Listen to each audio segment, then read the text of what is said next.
4 साल लगे नियाज़ साहब को पाकिस्तान आने में, इतना बड़ा अरसा क्यों लगा सर? और अब नियाज़ साहब देखिए, इसकी बड़ी वजह यह है कि वो किरदार जो साजिश में मरकज़ी रोल अदा कर रहे थे, वो अपनी मनसब का नाजायज़ इस्तेमाल करते हुए इंसाफ के ज़राए पर हावी थे। और आपने देखा कि पहले चीफ़ जस्टिस साकिब निसार, फिर चीफ़ जस्टिस आसिफ सईद खोसा और फिर चीफ़ जस्टिस उमर बंदयाल, इन सब ने उसके ऊपर पहरा दिया। और यकीनन जब तक ये लोग के जो साजिश के मरकज़ी किरदार थे ये अपने अपने मनसबों पर मौजूद थे, तो मुमकिन नहीं था कि उस नाइंसाफ़ी का इज़ाला किया जा सकता। अब अल्हम्दुलिल्लाह अदलिया भी आज़ाद हुई है, इस्टेब्लिशमेंट से भी वो किरदार निकल गए हैं कि जिन्होंने उस साजिश में किरदार अदा किया था।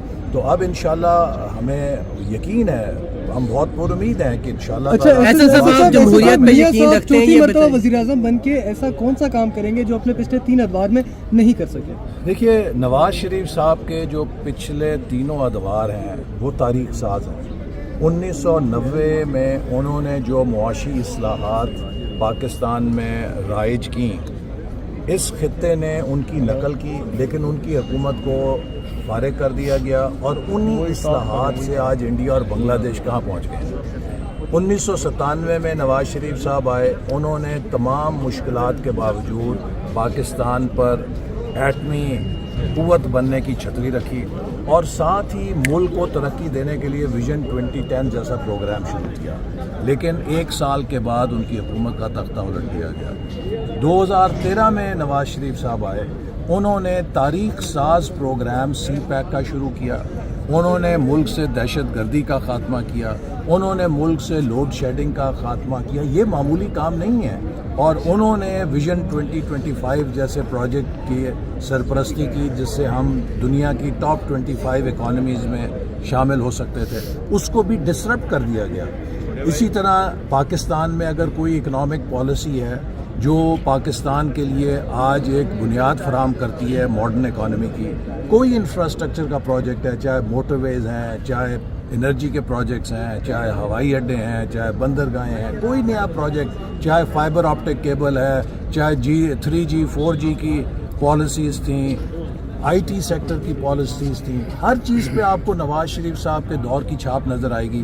तो अब हम ये कहते हैं कि वो अमल जो उन्होंने शुरू किया था उसे जारी रहने दिया जाए, डिसरप्शन ना की जाए। पाकिस्तान अब मज़ीद डिसरप्शन बर्दाश्त नहीं कर सकती। नहायत ही घनौनी साजिश के ज़रिए पहले वजारत उज़्मा से अलहदा किया गया, उसके बाद पार्टी की सदारत से अलहदा किया गया और फिर इंतखाबी अमल से अलहदा किया गया। और उस साजिश के जितने भी किरदार हैं तकरीबन वो अपना इकरारी बयान भी दे चुके हैं और नवाज शरीफ साहब के दुश्मनों से भी गवाही मिल चुकी है कि वो एक साजिश थी, गैर आइनी थी, गैर कानूनी थी। अब अगर एक शख्स के साथ साजिश के ज़रिए, धौंस के ज़रिए फ़ैसले करवा के ज़्यादती की गई है, तो हम उम्मीद करते हैं कि अदलिया अब उस नाइंसाफ़ी के ऊपर पहरा नहीं देगी, बल्कि उस नाइंसाफ़ी का इज़ाला करेगी। अब अगर नाइंसाफ़ी का इज़ाला हो तो उसे डील कहा जा सकता है क्या?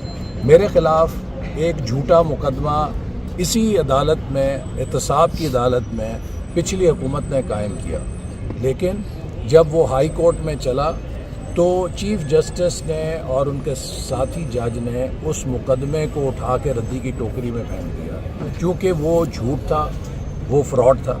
अब अगर एक फ्रॉड और झूठ को रद्दी की टोकरी में फेंका गया तो क्या उसे कहा जाएगा ये कोई डील है? सर आखिर में ये बताइएगा शराय साहब, एक सवाल कि जो एस्टेब्लिशमेंट में हवाओं का रुख था वो तब्दील हो गया है, नियाज़ साहब अब आके कबूतर उड़ाए हैं, किसको पैगाम दे रहे हैं सर? देखिए, मैं समझता हूँ कि 75 साल हमने ज़ाय कर दिए हैं, सब ने अपना अपना सबक सीखा।